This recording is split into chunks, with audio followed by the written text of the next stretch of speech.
Okay, quick technique for you today. Something I love using to soften an image is a sharp mask, which sounds completely backward, but let me show you how I do it.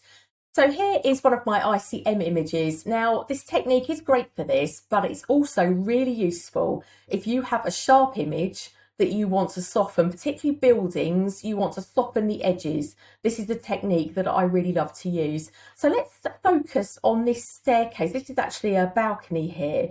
This is kind of going to be our main focal point to demonstrate this. Let's zoom in a tiny bit, and maybe these people as well. So the first thing I'm going to do is duplicate my layer, which is Command or Control J. Now, if you are at the top of a layer stack, you've been editing and you want to do this, you can create a stamp layer, which is a merge of all your layers, but without flattening them, by using Command, Option, Shift and the letter E if you are on a Mac, or if you're on a PC, that will be Control, Alt, Shift and E.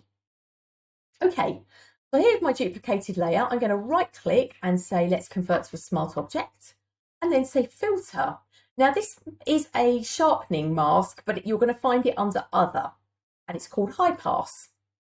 So if you look, it's immediately made my layer grey. It looks grey over here in our main screen, and it looks grey in the layer panel. I'm going to pull my radius right down to 0.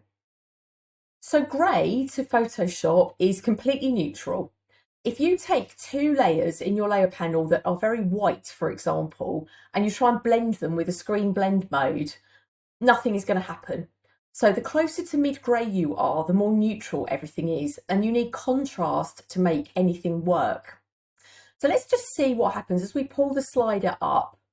I'm going to pull it up a little way. You're going to start to see through, I hope you can see on my screen, start to see Photoshop is finding areas of contrast. So the first thing it's finding are the black edges around people, the railing, the edge of the stairs. And if we pull it up a little bit further, it's going to get more extreme. So what's happening here is Photoshop is finding the contrast edges of this image. And then the further you pull the radius up on the pixels, the more you're saying to it, thanks, yes, now spread that effect outwards. So it's grabbed contrast, and then the further the radius goes up, the more you are spreading that gathering, if you like, out. And they are the pixels that are going to be affected by this mask. Anything that's just grey is unaffected. So I'm going to leave mine up. This is far higher than I would go, but just for demonstration, because we want a relatively extreme effect so you can see it. I'm going to hit OK. So with the high pass, it's going to give you a grey layer because it's still saying all this mid-grey is neutral. I'm not doing anything with it. So we now need to blend it. We need to blend it back with the layer below, which is why we had to have a stamp or a duplicate layer. Now the two blend modes you really want to use for this are either overlay. An overlay is always a bit more contrasty, or soft light. With this image, there's not a huge amount of difference, but if you watch the rail here, you'll see that's overlay, that's soft light. So this has sharpened it. So I'm sure you're thinking, what is she talking about? I thought we were going to soften it. So let me go. That was before. That's the image we started with. And this is with our high pass. You can just see how it's grabbed those edges. So this is then how it's useful if you want to soften. You invert it. Command or Control I to invert the layer. So make sure you've got the layer selected. I've got my grey layer selected here, and I have inverted it. And because we're on a smart object, sorry, it's got our invert here, so we can turn it off with the eyeball, or we could even use this icon here with a right click to delete it if we wanted to. So this is the beauty of it.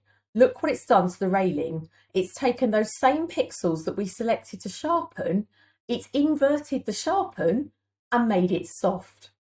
So this is a technique that you could use on ICM images. It's a great way of just creating even more softness if you're really going for that lovely impressionist look, because impressionism is about colour and light, not sharp edges.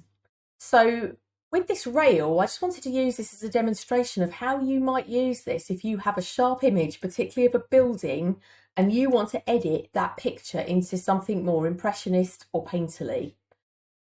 That's before and that's after. And don't forget, you could make this even stronger by coming back in to your high pass and pumping that up a little bit further, so okay, and it's even softer.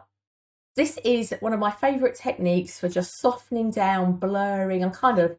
I'm really liking what it's done to the colour here actually. So if we look before and after, it's really blurred that sun, but we've still got this lovely line where the light was falling on the water. It's an undeniably useful technique. In less than 5 minutes, we've managed to soften this, and in softening it, we've spread that colour, we've spread this edge, we've just made everything so much more impressionist and painterly with no textures and nothing added. So I hope you really enjoy that tip. It's a great technique, have a play around with it. And don't forget that you could always stick a mask on here and use your brush. I always invert my masks and then paint back the effect where I want it. So I've done a Command or Control I on the mask, reduced my brush, and painting white, I can now blur the bits that I really want to blur and leave the rest just as it was. Okay, that's my tip for this week. I hope that's useful to you. I'll see you next time. Bye for now.